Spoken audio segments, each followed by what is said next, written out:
Hello my dear students, today is the third and the last lecture about the spinal cord clinicals. This is my unique content in my own way of teaching. You know, the lecture about the spinal cord clinicals is always difficult for the students, but here with a little focus you will find it, you will understand it easily. For this lecture, it was crucial that first I brief you about the ascending and descending tracts NeuroAnatomy. For this, I have uploaded the lectures on my YouTube channel. So it's good that you should watch those channels and then come to this video lecture. So there will be no difficulty in understanding the concepts of the clinicals of spinal cord injuries. So this lecture, it has got three sections. Section 1 is about the anatomical details, anatomical facts about the vertebra, spinal cord and spinal nerves. These facts will help you in localization of the spinal cord lesions. Where is the spinal cord damaged? Section 2 is about the clinical features. If a tract is damaged, what will happen at the level of the lesion and what will happen below the level of the lesion? And will the clinical features, will the effects be ipsilateral, contralateral or bilateral? And in the last part, I have compiled all the data, all the concepts to enlist the clinical features of the spinal cord syndromes, spinal cord lesions. So in the end, I'll request for channel subscription, likes and comments. So let's start our lecture now.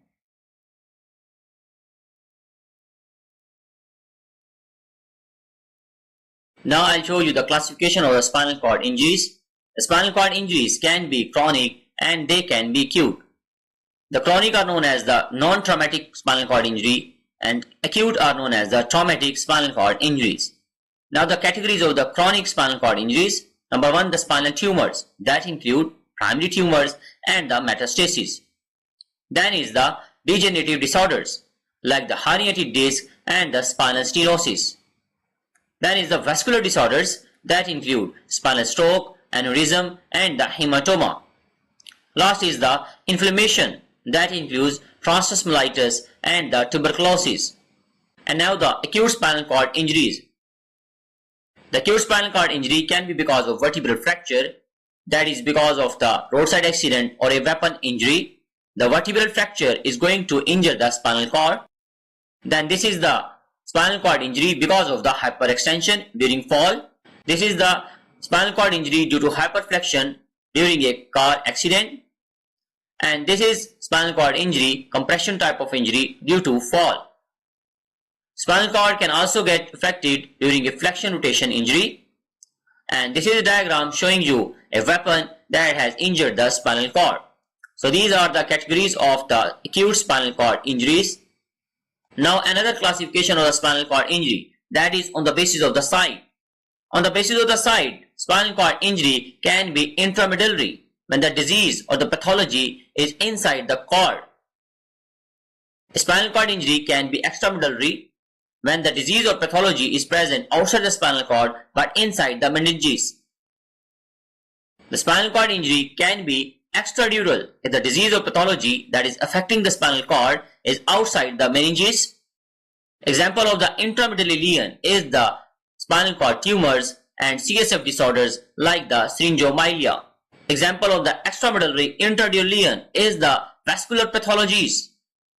An example of the extradural lesion is the vertebral fracture or the herniated disc.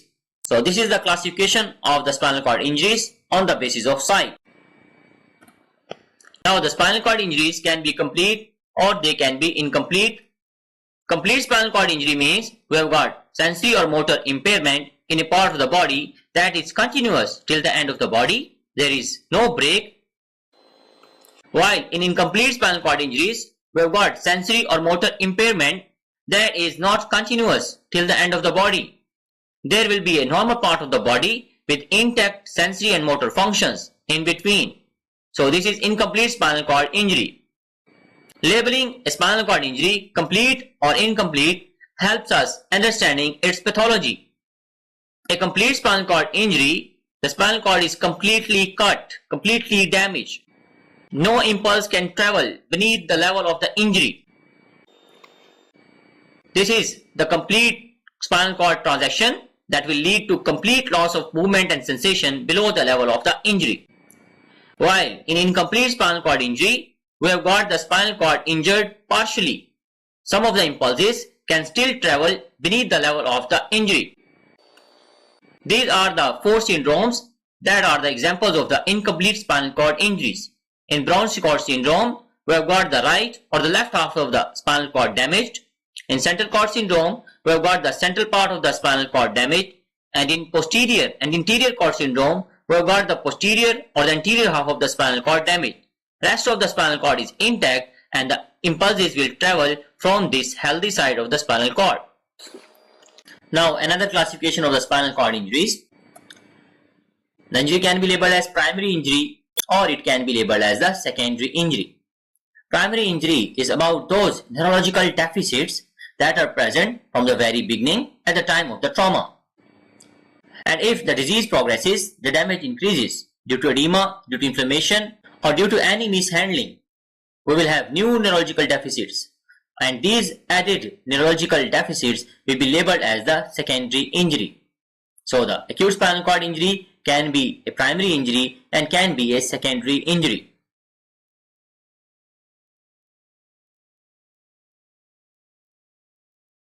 And now the dermatomes and the myotomes. This is about the sensory and the motor function of the spinal nerves. What is a spinal nerve? This is formed by union of the dorsal and the ventral roots.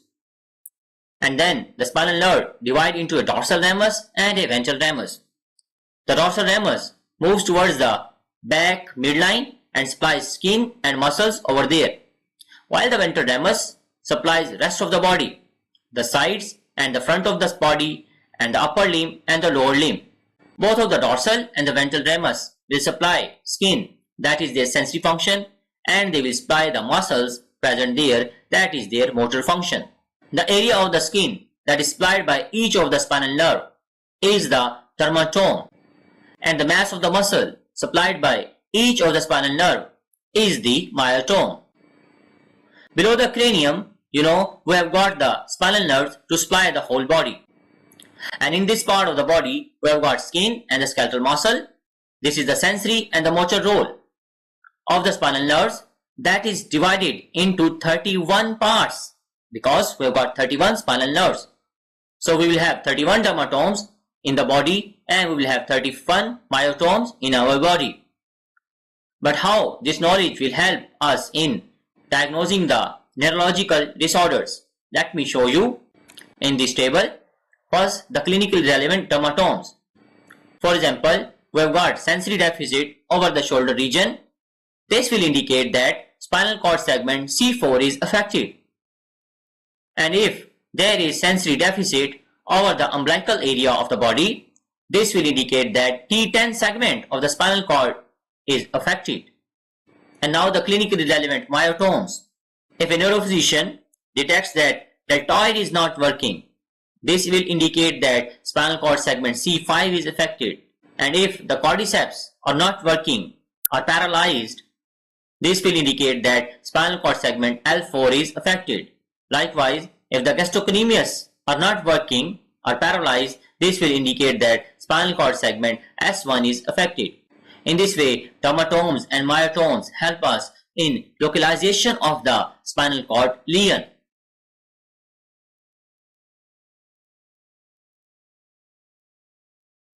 Now we'll study the vertebral column, spinal cord and the spinal nerves. And I'll show you how this knowledge will help us in localizing the lesion and understanding the neurological damages. First, look at this diagram. I'll show you in the vertebral column where we have got the spinal cord and where we have got the spinal nerves. Each vertebra has got a body and an arch. Between these two parts, we have got the vertebral foramen. All the vertebrae line up in a vertebral column and the vertebral foramen is converted into a vertebral canal. And in this vertebral canal, we have got the spinal cord. In between the adjacent vertebra on the sides, we have got the intervertebral foramina. And this intervertebral foramina is for the emergence of the spinal nerves. So, vertebral foramina is converted into a vertebral canal that will house the spinal cord. and between the two vertebra we will have the intervertebral foramina on both sides. So we will have the emergence of the spinal nerve at this point.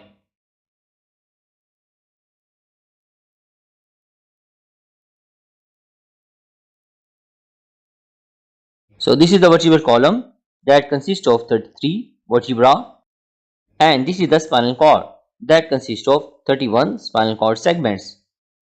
We can say that 33 vertebra are the 33 segments of the vertebral column. This is very easy and obvious in the human skeleton.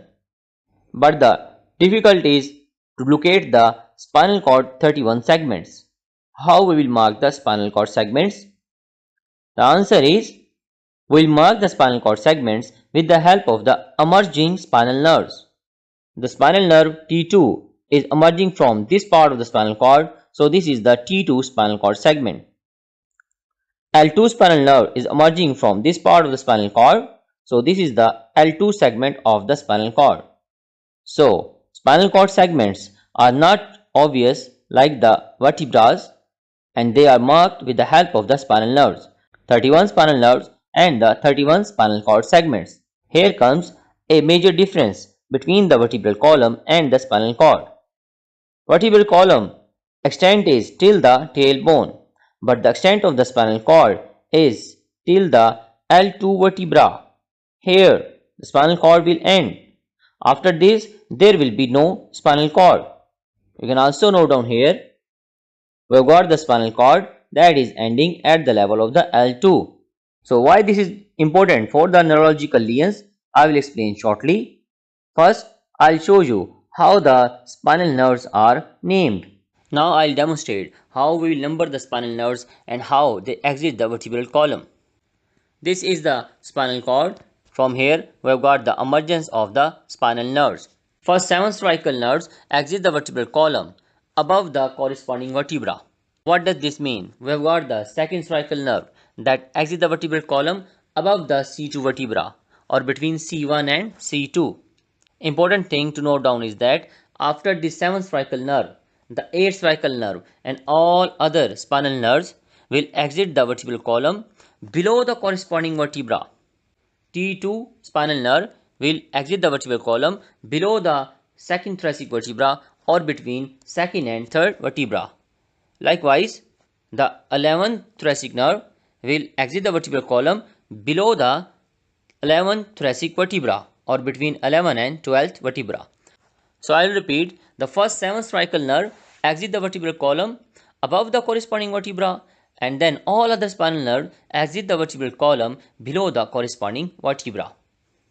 So far we know that spinal cord has got 31 spinal segments that are defined by the emerging spinal nerves, and these spinal nerves exit the vertebral canal through the intervertebral foramina of the corresponding vertebra. Exit of the spinal nerves is through the corresponding vertebra, and emergence of the spinal nerves is the corresponding spinal cord segment.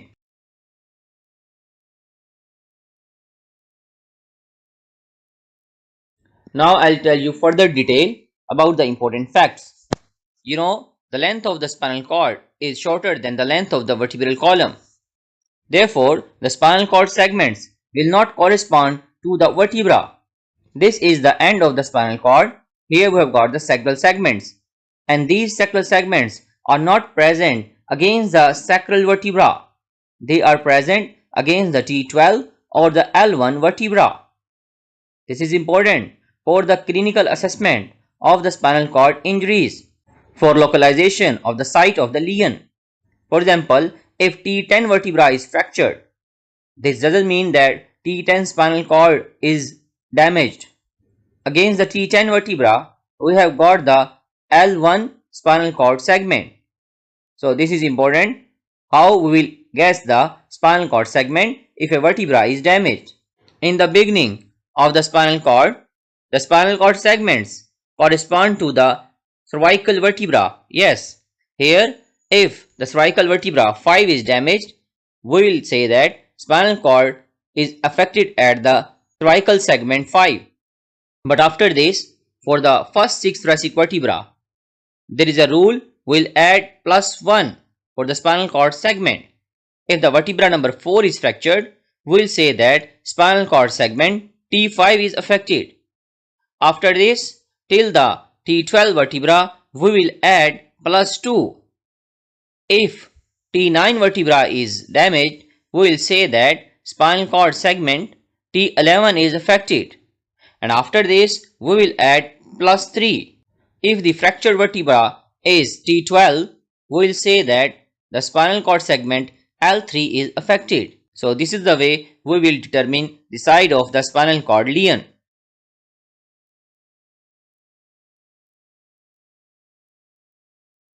Show you how the spinal nerves are related with the vertebral column. The spinal nerves correspond with the spinal cord segments as well as the vertebra. The emergence of the spinal nerves is the corresponding spinal cord segments, and their exit through the intervertebral foramina is the corresponding vertebra. So they are different from the spinal cord segments. Spinal cord segments don't correspond with the vertebra. Now I'll show you how these neurons will actually travel. This is the last segment of the spinal cord, that is the coccygeal segment. From here we will get a coccygeal nerve. This nerve will descend till it will find its foramina that is present in the coccygeal vertebra. After the coccygeal segment, we have got the sacral segment. From here we will get the sacral nerves, but the exit foramina of the sacral nerves is present here in the sacrum. So these nerves will descend till they find their foraminas. So they will exit through the assigned foramina only. Likewise, all the spinal nerves emerging from the spinal cord segment will descend to some extent and will find out their assigned foramina and will exit the vertebral canal.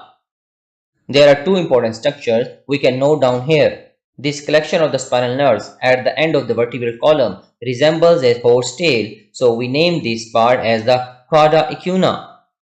And this last part of the spinal cord, the tip of the spinal cord, is known as the conus medullaris. Here comes an important observation that will help us understanding the neurological losses. If a vertebra is fractured, if a certain vertebra is fractured, this means that a specific spinal nerve is also trapped, is also affected. But fractured vertebra doesn't always mean that it has damaged the spinal cord also. And if it has damaged the spinal cord, this doesn't mean that the same spinal cord segment is affected.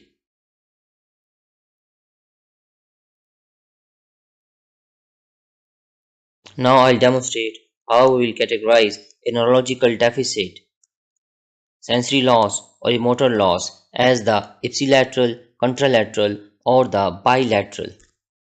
This is actually about the cause and the effect. If the cause and effect are on the same side, then this is ipsilateral. If cause and effect are on the opposite side, then it's contralateral. And if cause and effect are present on both sides, then it's bilateral. So first of all, the ipsilateral type of the lesion, we have got disease or pathology on the right side of the brain and its effect is present on the right side of the body. This type of the lesion will be labeled as ipsilateral. Then, if we have got the disease or pathology over the right side of the brain, but its effects are present over the left side of the body, then this type of the lesion will be labeled as contralateral. And then, if there is a disease or pathology inside the brain or spinal cord whose effects are present on both sides of the body, then this type of the lesion will be labeled as bilateral. So these are three types of the lesions, and the basis is what is the side of cause and what is the side of the effect.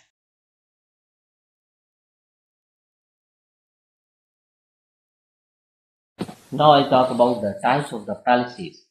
Motor loss, that is loss of muscle action. Number 1, monoplegia.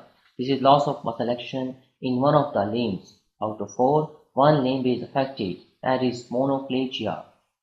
Then is diplegia. This is loss of muscle action in both of the upper limbs. Then is paraplegia. This is loss of muscle action in both of the lower limbs. Then is quadriplegia. This is loss of muscle action in all 4 limbs, upper limb and lower limb. Then is hemiplegia. this is loss of muscle action in one side of the body. Right half of the body or the left half of the body has lost muscle action. Then is crossed hemiplegia. In this, there is loss of muscle action on opposite sides of the body.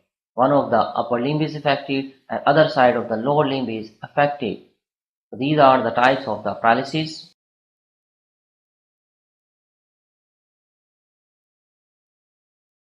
So these were the important facts required for localization of the spinal cord lesions, especially related with anatomy of the vertebral column, spinal cord and spinal nerves.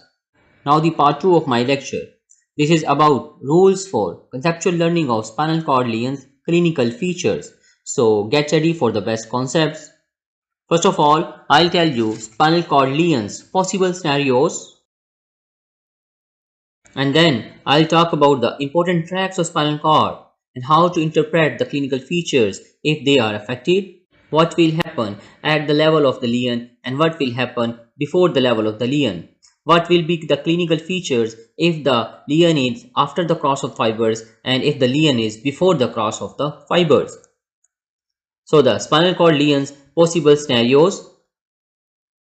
This is the anterior cord syndrome. In this, we have got anterior part of the spinal cord damaged. This is the complete cord transaction syndrome. In this, we have got spinal cord completely damaged. This is the posterior cord syndrome. In this, we have got the posterior part of spinal cord affected in a lesion. And this is the Brown-Séquard cord syndrome. In this, we have got the right half or the left half of the spinal cord damaged. Note down, it's not the anterior or the posterior half of the spinal cord. It's the right half or the left half of the spinal cord affected in a lesion. This one is the dilatation of the central canal of the spinal cord that happens in syringomyelia. This one is the central canal syndrome, which affects the central part of the spinal cord only. This one is the spinal cord lesion damaging the anterior horn cells, and that happens in poliomyelitis. This one is the spinal cord lesions affecting the anterior horn cells as well as the lateral corticospinal tract, and this happens in amyotrophic lateral sclerosis. This one is the spinal cord lesion affecting the dorsal root of the spinal cord, that is pure sensory, and this happens in tabes dorsalis or syphilis. So these are the spinal cord lesion possible scenarios. Now, effect of lesions over the sensory tracts and the motor tracts. You can see in each of the syndrome there are different clinical features because of different tracts affected. My job is to generalize these clinical features of the spinal cord lesions so that you can learn in a best way. Now look at this diagram. In this diagram, important tracts and parts of the spinal cord are shown that are important for the clinical features of the spinal cord lesions. This one is the lateral corticospinal tract, that is a motor tract present in the lateral white column of the spinal cord. This one is the anterolateral spinothalamic tract present in the anterior and the lateral spinal cord white columns. This one is the dorsal column tract that is present in the dorsal white column of the spinal cord. This is the ventral horn of the spinal cord which has got the low motor neurons, and this one is the dorsal horn of the spinal cord that has got sensory neurons. Note down, these parts are crucial for understanding the clinical features of different spinal cord lesions. So, what will happen if the dorsal column tract is affected in a lesion? There will be loss of fine touch, discriminative touch, and the vibration senses. There will be loss of conscious proprioception that will lead to ataxia. And if the anterolateral spinothalamic tract is affected in a lesion, there will be loss of pain, temperature senses, there will be loss of crude touch and pressure senses. And what will happen if the lateral corticospinal tract is damaged? This is the pyramidal tract that consists of an upper motor neuron and a lower motor neuron. And the clinical features are dependent upon whether the upper motor neuron is damaged or the lower motor neuron is damaged. So the pyramidal tract consists of two neurons, upper motor neuron and the lower motor neuron. If the upper motor neuron is affected, there will be spastic paralysis, tone will be increased, there will be brisk reflexes, Babinski's spine is positive, superficial reflexes are absent, and there is loss of dexterity, that is loss of skilled movements. And if the lower motor neuron is affected, there will be flaccid paralysis, tone will be decreased, muscle will atrophy very soon. There will be absent deep reflexes. There will be negative Babinski sign. Superficial reflexes will be present. Fasciculation and fibrillations will also be present in the lower motor neuron type paralysis. So now let's move further for learning the spinal cord lesions, clinical features. So first of all, the lateral corticospinal tract. What will happen if the lateral corticospinal tract is affected in a lesion? The fibers cross to the opposite side at the level of the medulla, and then they descend in the lateral white column of the spinal cord. At each of the segment, upper motor neuron synapse with the low motor neuron, and low motor neuron moves toward the target, and the target is the skeletal muscles. Scenario 1 is site of lesion is before the level of the cross or after the level of the cross. Before cross lesion, there will be effect over the opposite side of the body. The right side of the homunculus, the right side of the brain is dealing the left side of the body. We will label this lesion as contralateral paralysis. But if the lesion is after the cross, left side of the tract is damaged, we will have effect over the left side of the body. So when the cause and effect are on the same side, we label this lesion as ipsilateral paralysis. Now the scenario number 2. If a spinal cord segment is affected in a lesion, what will happen above that segment, what will happen at the level of that segment, and what will happen below the level of that segment. So for example, this is the T6 spinal cord segment that has been damaged in a spinal cord lesion. Above this segment, we will have normal function because the tract is intact. At the level of this segment, we have got damage to the low motor neuron. So there will be paralysis of the muscles that are supplied by this spinal cord segment. So at the level of the segment, we will have low motor neuron type paralysis but in a single segment. Below that level, we have also damaged the main tract that has got the upper motor neurons. So connection of all the lower segment has lost from the upper motor neurons. So in all the lower segments, we will have a paralysis of upper motor neuron type. I will repeat. At a lesion, above that level, we will have normal function. At that level, we will have a low motor neuron type paralysis but in a 1 or 2 affected segments. Below the level of the lesion, we will have an upper motor neuron type paralysis in all the remaining segments. Now the third concept about the lateral corticospinal tract lesion is extent of damage. The extent of damage depends upon the proximity to the origin. More proximal the injury is, more will be the damage. Our upper limb is supplied by the spinal cord segments C5 to T1, and our lower limb is supplied by spinal cord segment L1 to S4, the lumbar plexus and the lumbosacral plexus. So if the tracts are damaged before the origin of the brachial plexus, we will have paralysis of the upper limb as well as the lower limb. But if the level of the lesion is after the origin of the brachial plexus in the thoracic segments of the spinal cord, we will have a normal upper limb but the lower limb will be paralyzed. Now if the lesion is on one side of the tract before the brachial plexus, we will have one-sided upper limb and one-sided lower limb paralyzed, that is hemiplegia. But if the one-sided lesion is after the origin of the brachial plexus, at the level of the lower thoracic segments, we will have paralysis of lower limb only, that is the monoplegia. Now if both the tracts are damaged, before the level of the brachial plexus, then we will have quadriplegia. Both the upper limbs and both the lower limbs will be paralyzed. If the level of injury of both the lateral corticospinal tracts is after the origin of the brachial plexus in the thoracic segments, we will have a normal upper limb but both the lower limbs will be paralyzed, that is known as paraplegia. So that's all about the spinal cord lesions related with the lateral corticospinal tract. Now I'll guide you how we will interpret if the anterolateral spinothalamic tract is affected in a lesion. These are the ascending tracts, the sensory tracts. Both of these tracts has got a neuron, first neuron in the dorsal root ganglia and second neuron is here in the dorsal horn of the spinal cord, that is substantia gelatinosa. The second neuron will cross to the opposite side and will travel in the tract, that is the anterolateral spinothalamic tract. From here, the second neuron will reach the third order neuron, and then third order neuron will reach the destination, that is the area 312 somatosensory area. So you can see the tract on the left side is dealing with right side of the body. So if there is a lesion in the tract, there will be contralateral loss of pain, temperature, crude touch and pressure.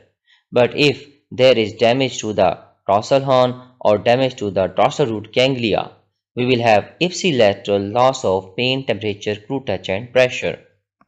Now suppose there is a lesion in the spinal cord that is affecting the anterolateral spinothalamic tract and dorsal horn and the dorsal root of the spinal cord. What will happen? Above the level of the segment, there will be no abnormality, there will be no neurological loss. At the level of the segment, you can see there is damage to the dorsal horn or the dorsal root of the spinal cord, and dorsal root of the spinal cord is carrying all the sensations carried by anterolateral spinothalamic tract as well as the posterior white column tract. So in that specific segment, we will have ipsilateral loss of all the sensations including pain, temperature, crude touch, pressure, also the fine touch, proprioception, vibration and the two-point tactile discrimination. We will have a patch of the dermatome in that segment that will have complete anesthesia. Below the affected spinal cord segment, because the tract is damaged, there is no connection with the higher brain. In all the lower segments, we will have loss of pain, temperature, crude touch, pressure, but that will be of the contralateral side. So we will have a contralateral neurological deficit in all the segments that are present below the level of the lesion. So this is about the anterolateral spinothalamic tract. Now I'll guide you about the posterior white column tract. If that tract is affected in a spinal cord lesion, what will happen? So this tract is an ascending tract, a sensory tract which has got first neuron in the dorsal root like all other sensory neurons. But this first neuron will not find its second neuron in the spinal cord. This first neuron will not cross to the opposite side. It will ascend till the medulla where it will have its second neuron, and second neuron will cross and move towards the thalamus where there will be third neuron and that will reach the destination, that is the area 312. So you can see in the spinal cord this tract has got information from same side of the body. If there is lesion to this tract in the spinal cord, we will have ipsilateral loss of fine touch, vibration, two-point tactile discrimination and the proprioception. If there is damage to this tract after crossing the medulla, if there is damage to this tract, we will have a contralateral loss of sensations. Otherwise, we will have ipsilateral loss of sensations. Suppose there is a spinal cord lesion that is affecting the posterior white column of the spinal cord. What will happen? Above the level of the lesion, at the level of the lesion, and below the level of the lesion. Above the level, there will be no abnormality, everything will be normal. At the level, we will have ipsilateral loss of sensations in that segment. And below the level, in all the segments, the tract is now discontinuous because of damage. So we will have loss of sensations carried by this tract and this loss will be ipsilateral. So you can note down at the level and below the level, the loss is same and loss is ipsilateral in case of posterior white column tract or the dorsal column tract. Now I'll guide you why the site of injury matters in determining the extent of loss in the sensory tracts. Now I'll demonstrate what is the importance of the site of the lesion in the spinal cord and what is the difference between the clinical features of dorsal column tract lesion and the anterolateral spinothalamic tract lesion. Look at here. This is the anterolateral spinothalamic tract. It has got information from the opposite side of the body. These are actually the second order neurons that are present in this tract. So when this tract is damaged in any lesion of the spinal cord, we will have contralateral loss of sensations carried by these two tracts. And look at this tract. This is the dorsal column tract. This tract is carrying the information from same side of the body. It hasn't crossed yet. This tract has got the first order neurons in it. So when this tract is damaged, we will have ipsilateral loss of sensations carried by this tract. And note down, when a tract is affected in a lesion, this is going to produce the effect below the level of the damaged segment. And at the level of the damaged segment, we will have damage to the dorsal root of the spinal cord. If dorsal root of the spinal cord is damaged, then at the segment we will have complete anesthesia, we will have complete loss of all the sensations carried by all the ascending tracts, because all of these tracts are present in the dorsal root or the dorsal root ganglia. Now the importance of the site of the lesion. If the damaged segment of the spinal cord is above the origin of the brachial plexus, then we will have sensory loss in the upper limb as well as in the lower limb. And if the damaged segment of the spinal cord is after the origin of the brachial plexus, then we will have sensory loss only in the lower limb. One thing more that I should tell you here is that dorsal column tract has got two parts, gracile and the cuneate. Gracile is the medial bundle and cuneate is the lateral bundle. This medial bundle has got sensations from the lower limb, and upper limb sensations are present in the cuneate bundle. So if in the dorsal white column tract there is damage to the medial side only, we will have loss of sensation in the lower limb only. And if the lateral bundle is damaged, is involved in a lesion, we will have loss of sensations only in the upper limb. This rule, this concept also applies in the anterolateral spinothalamic tracts. In the anterolateral spinothalamic tract, the distribution is reverse. Over the medial aspect, we will have upper limb, and over the lateral aspect, we will have fibers coming from the lower limb. So if in any lesion, anterolateral spinothalamic tract is damaged medially, we will have effect only in the upper limb, and if the tract is damaged only laterally, upper limb side is not involved, then we will have damage to the lower limb only. So note down all these details. These will be helpful in understanding of the spinal cord lesion syndromes. I'll discuss shortly. First of all, the complete cord transaction syndrome, in which we have got the spinal cord completely damaged and it has got lost its connection with the spinal cord present below. The reason may be a severe vertebral fracture, a severe trauma, or a bullet injury. So what happens in the complete cord transaction syndrome? First of all, in the segment of the lesion, bilateral lower motor neuron paralysis, muscular atrophy, because of ventral horn lower motor neuron cells are damaged bilaterally in that segment, so we will have low motor neuron type paralysis.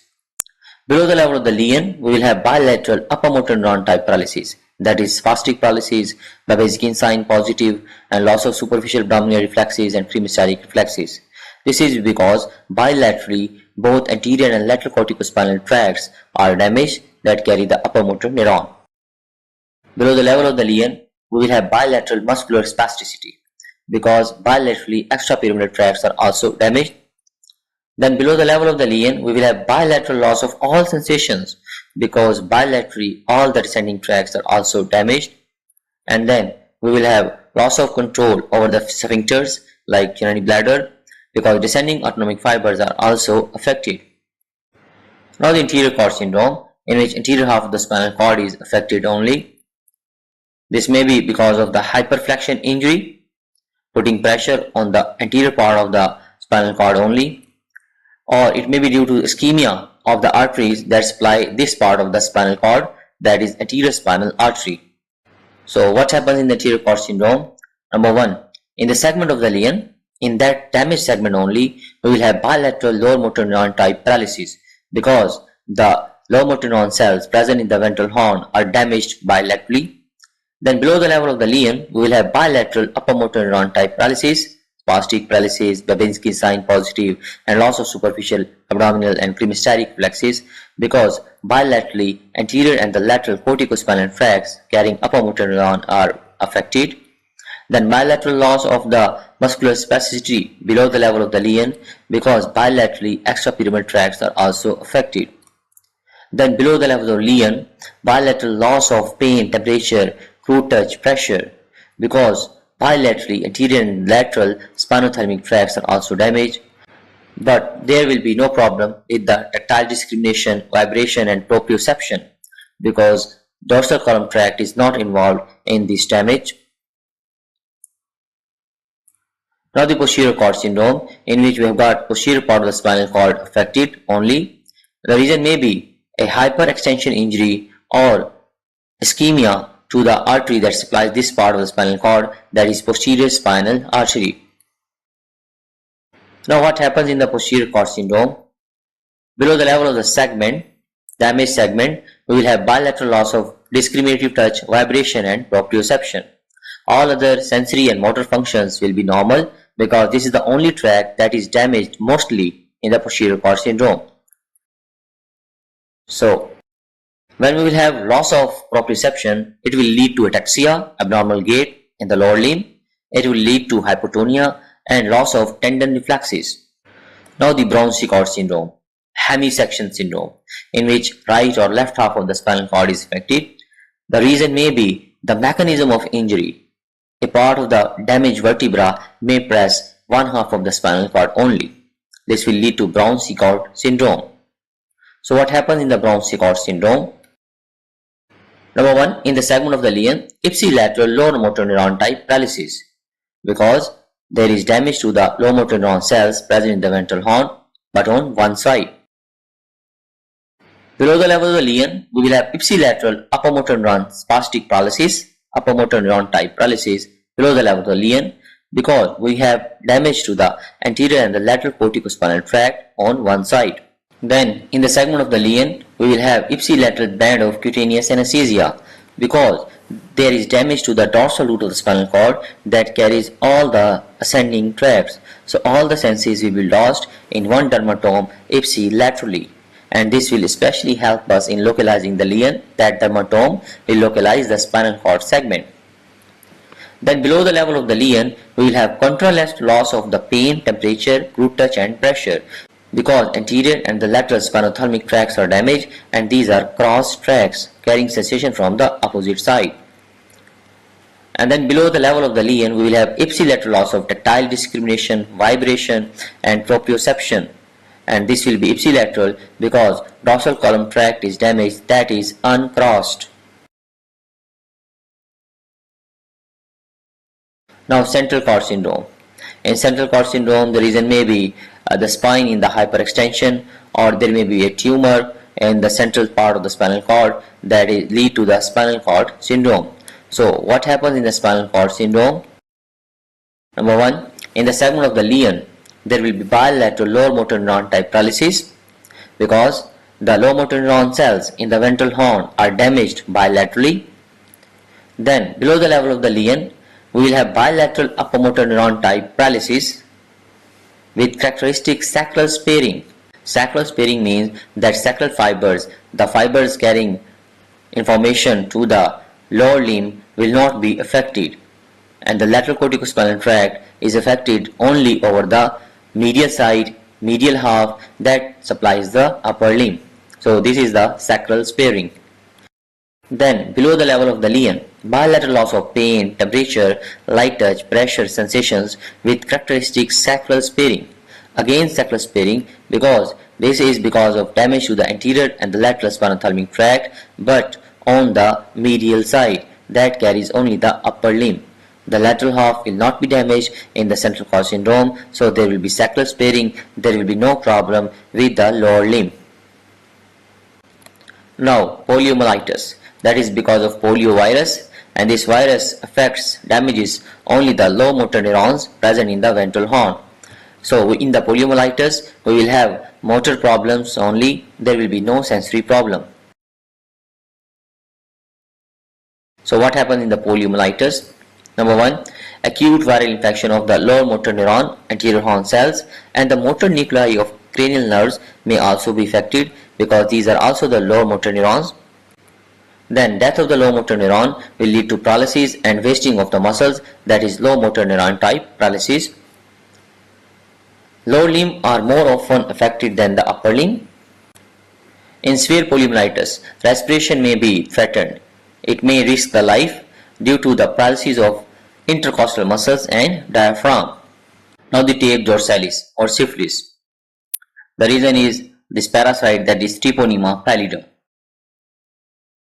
Now what happens in tape dorsalis? In tape dorsalis, there is destruction to the entry point of the posterior root.